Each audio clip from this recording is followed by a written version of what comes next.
Hello, YouTube airplane enthusiasts. We are back to section 29.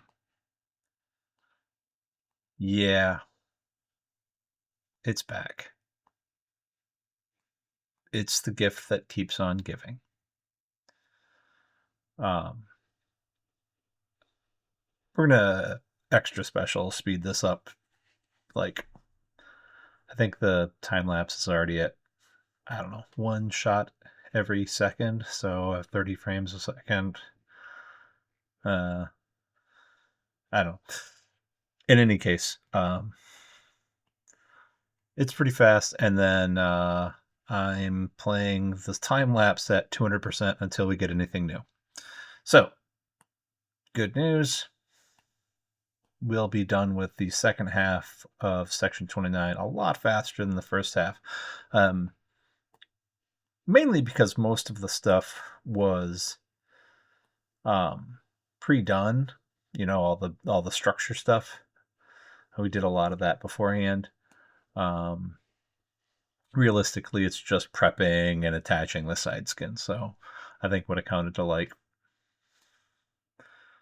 I don't know, 5 videos last time around. We should trim that down to 2 or something like that. Unless there's something new. And so this is super fast, whatever, right now. And it's just prepping the parts that the skin is going to be on.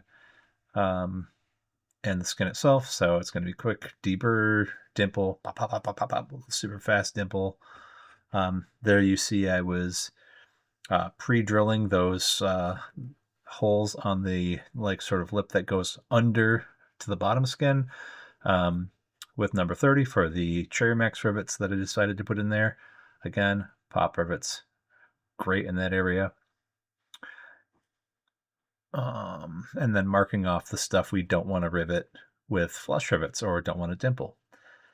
And it's proceed with the dimpling, the fastest dimpling you'll ever see. Okay, maybe not the fastest, but hey, good enough.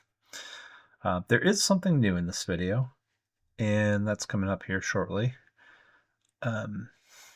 The JD Air canopy latch, and I say new. A lot of people do it, so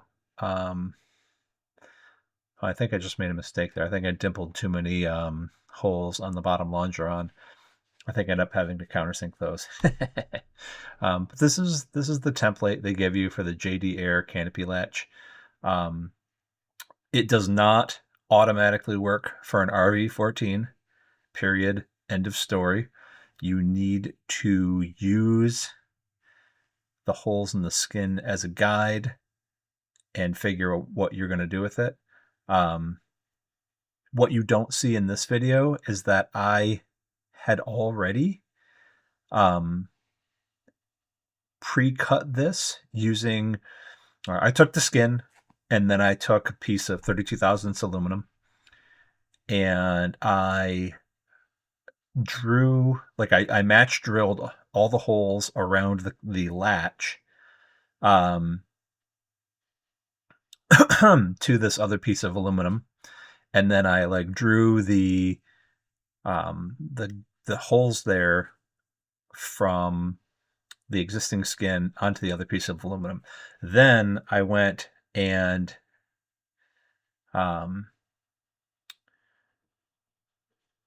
cut that piece of aluminum as if I were the skin. So I got to practice out of the deal. That was definitely something I highly recommend if you're going to be cutting into a big ass piece of metal here that would take weeks to get replaced. And if it would, you gotta, it doesn't have to be perfect, right? There's going to be some gap. But realistically, you don't want to just be drilling holes in places you really shouldn't be and whatnot. Don't blindly use the template, especially on an RV-14, 14A, either way. Use the skin to create your own template. And then, very, very carefully go through and fit the handles into the place. So I've been doing all this talking about this thing. This is just the handle that you use to get into the plane. It sits on the left side of the plane. There's nothing on the right side. This is the latch that unlatches the pins that hold the canopy in the back, so it can tip forward. There's a little mechanism that attaches it to like a bell crank behind the pilot side, and then a pin goes into the canopy on both pilot and co-pilot side, I believe. Not sure on that yet. Haven't built the canopy yet. We'll figure it out when the time comes. But yeah, I was very pleased with the way this fit. Obviously, you can see I'm taking quite a bit of time to fit it in there just right. There's a little bit of like an air gap around it, but nothing's going to be perfect. If your plane's perfect, somebody else built it for you, right? So anyway, that's it for this one. Thanks for stopping by. We'll see you next time for more Extras Fast, Section 29.